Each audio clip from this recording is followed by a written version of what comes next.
I was drinking with some friends a few nights ago, swapping stories from the old times, when my old roommate reminded me of these guys I used to hang out with. Or, as he puts it, that time you hung out with those crazy pagans in the woods. The crazy pagans in question were a coven I crossed paths with while I was living in North Georgia.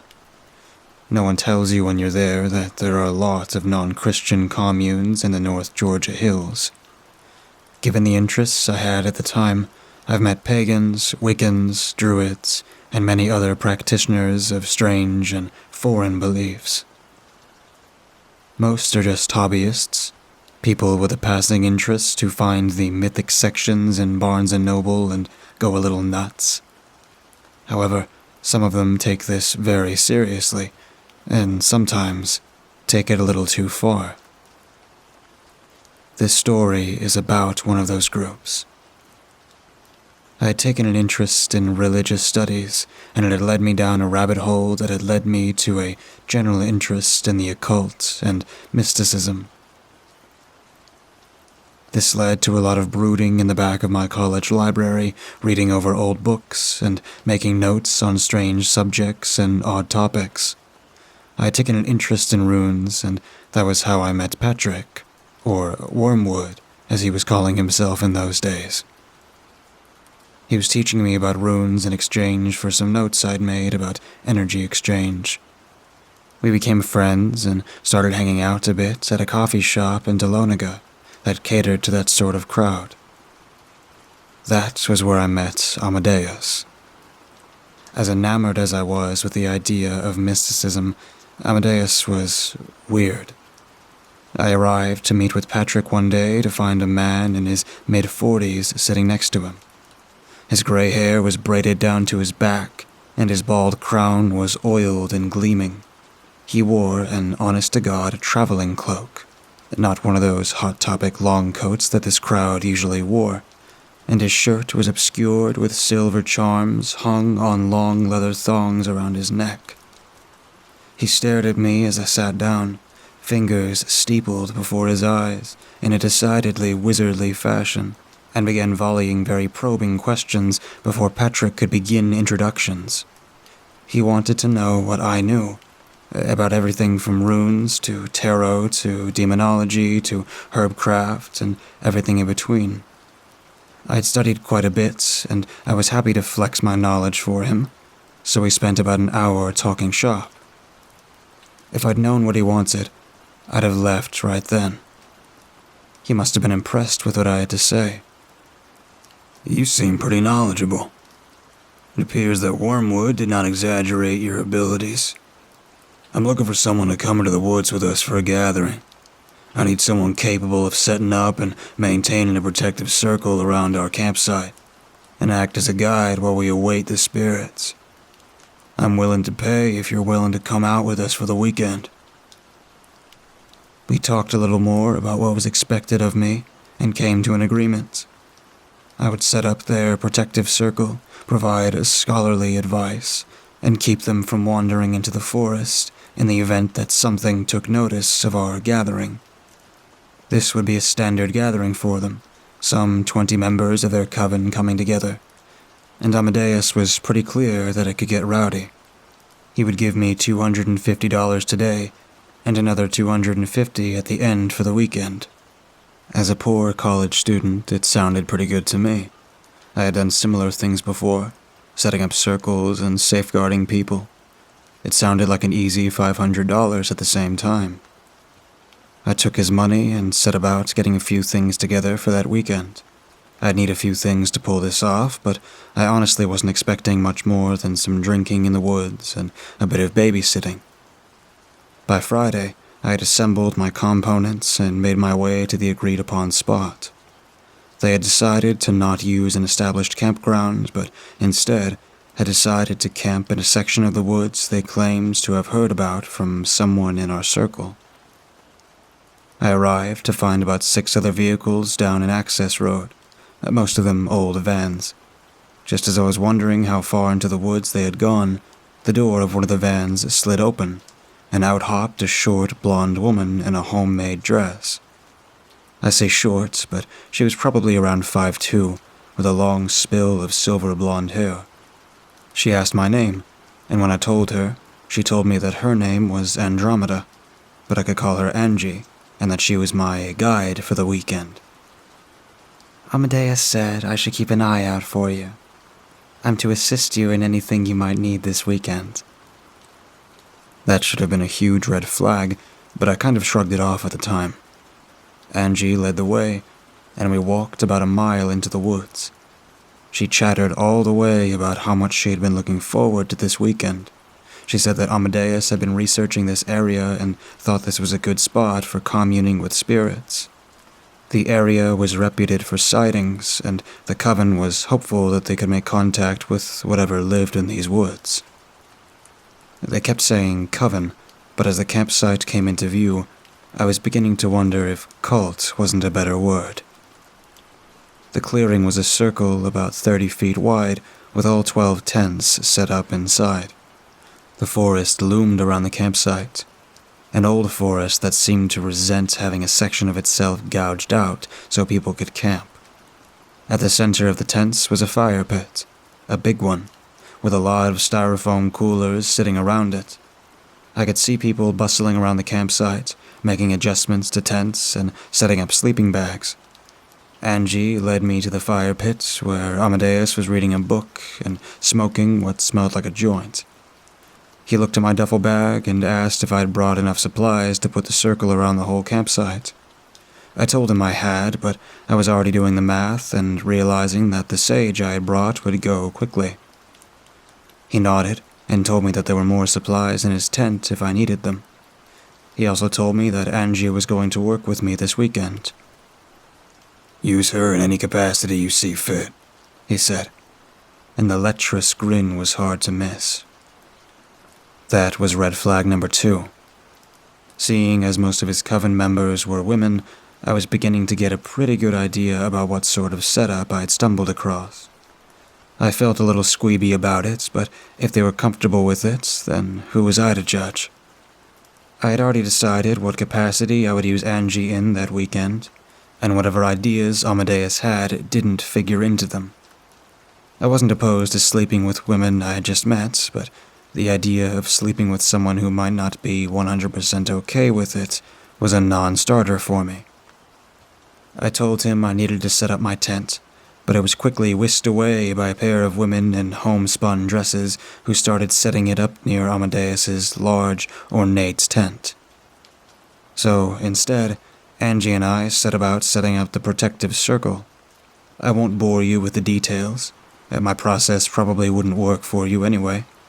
We dug a small trench around the campsite and filled it with the items I would use to seal the circle. If this sounds dumb to you, it sounds dumb to me now too. When I look back on it through the lens of time, I realize I was no less deluded than the rest of them. But that's kind of the code of silence in those communities. Even if you think someone is full of it, you keep your mouth shut, because you don't want them to call your bluff. If you're lucky, you grow out of it. If you're not, you become like Amadeus and his little harem. Hopefully not literally, though.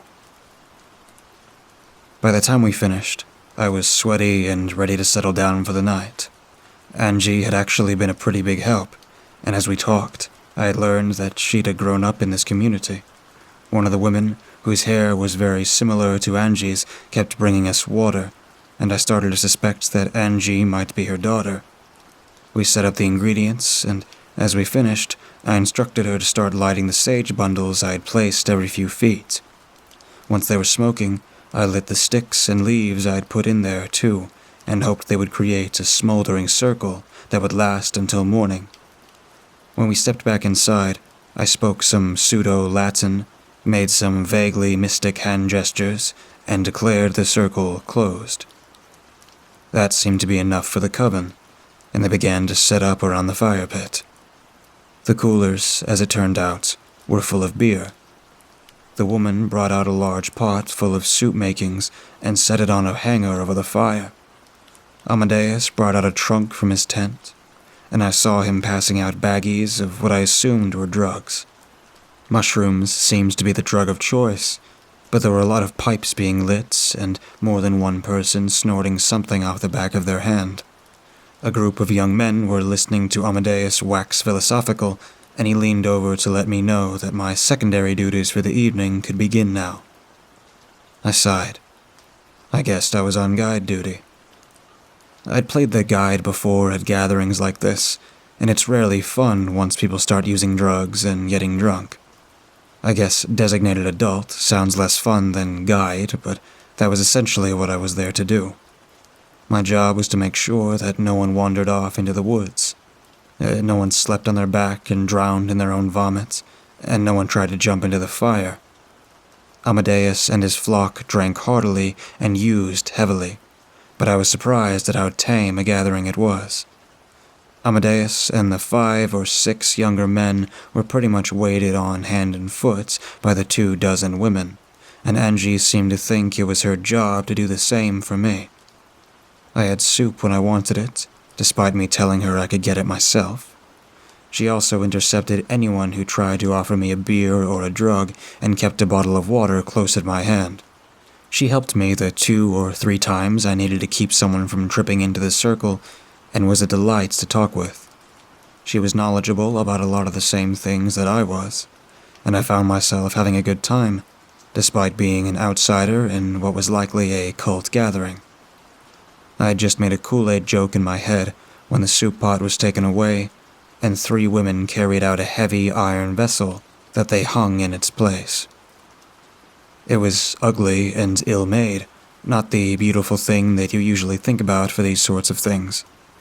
It looked like a big teapot, so much as anything, and the women started shoving bundles of herbs into the top of it. I had no idea what kind of herbs they were, and when I asked Amadeus, he just winked at me and tittered.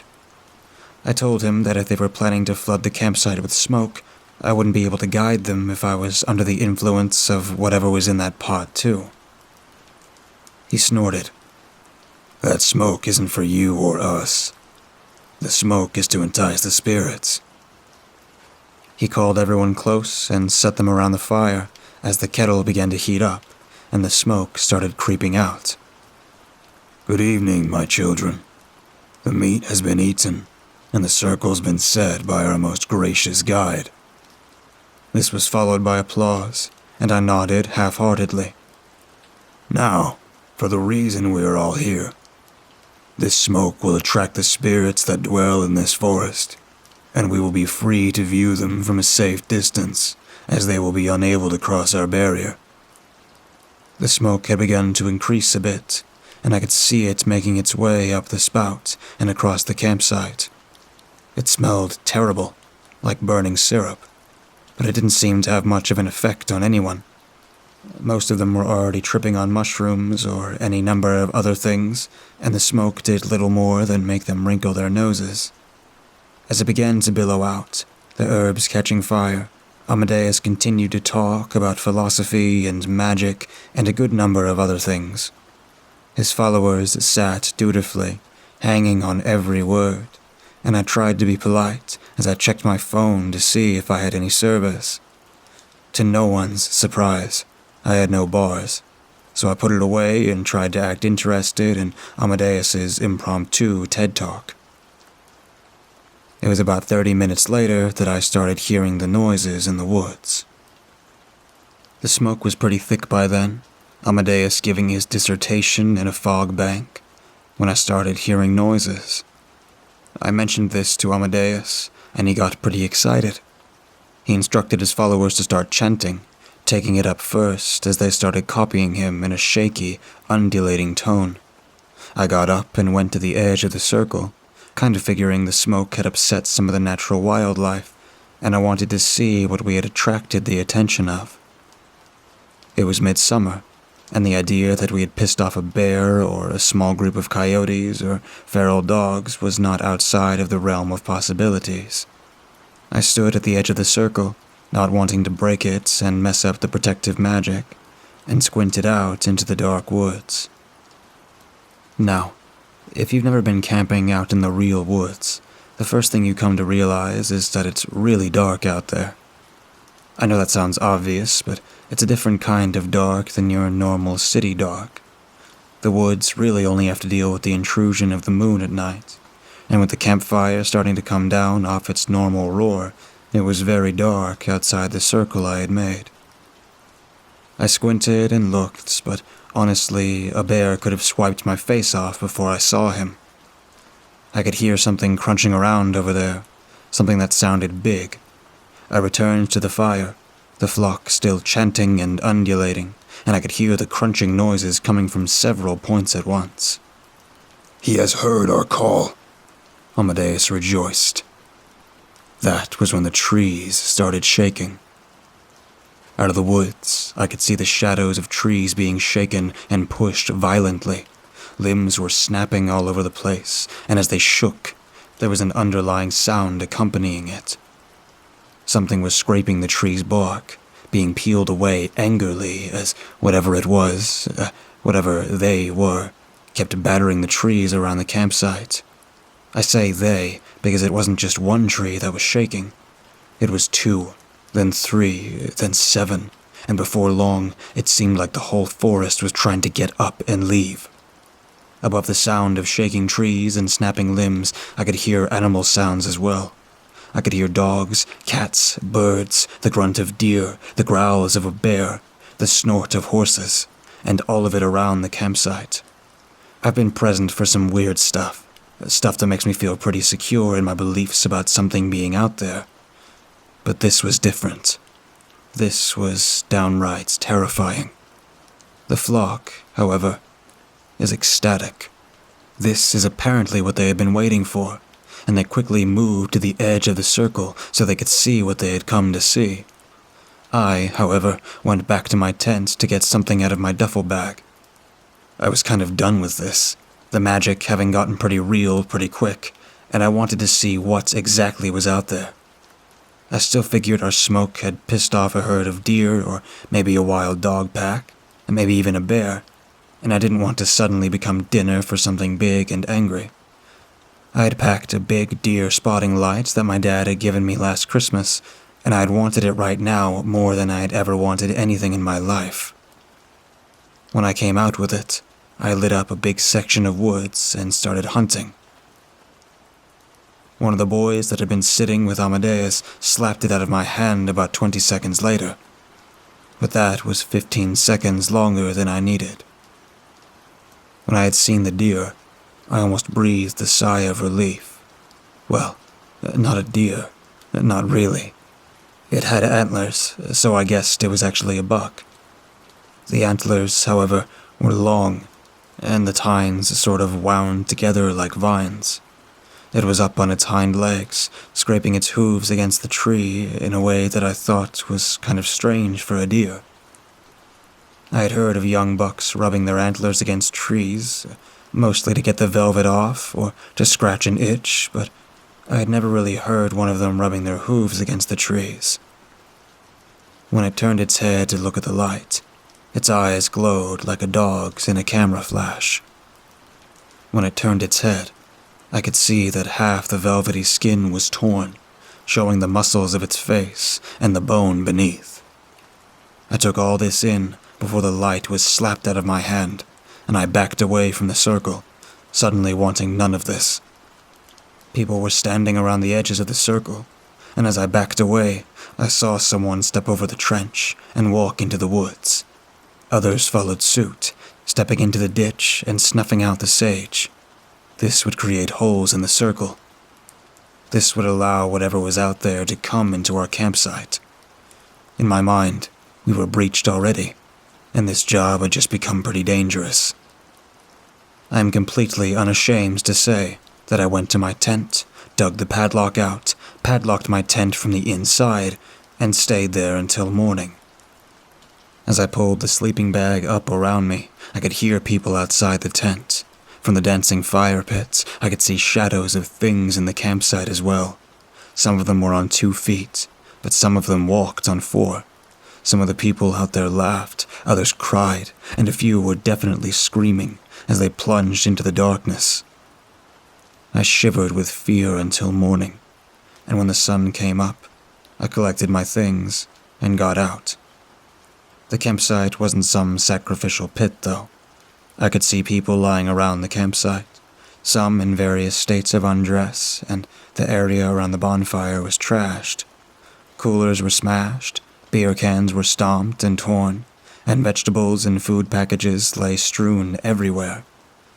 Of Amadeus, there was no sign. I never saw him again, and Patrick said no one had heard from him after that night. His coven dissipated after that, and I never heard from any of them again either. I was never paid the other half of my fee, but I suppose that was fitting. I had failed to guide them, and their ritual had gone astray. All I know is that I ran the mile back to my car and never looked back. I did a little research of my own when I got home. It turns out there have been a lot of weird happenings in those woods. People have reported seeing lights in the sky, hearing strange noises, hearing animals that aren't native to that region, and a feeling of overall dread felt by those who stay there overnight. People have gone missing in those woods too, and authorities have never found a trace of them. I'm not going to sit here and claim that I had some kind of paranormal experience out there. I'm not going to tell you that I saw a skinwalker or a wendigo or an alien or anything like that. I'm not going to tell you that I saw a ghost, a cryptid, or any of that either. What likely happened was that Amadeus was burning some sort of psychotropic drug in that kettle, and we all experienced a group hallucination or something. These are the things that I saw, and these are the things that I told my friends as we sat drinking around our yearly bonfire that night. And after I told them my story, more than a few of them moved inside. I guess maybe the dark outside my cabin was a little too dark now.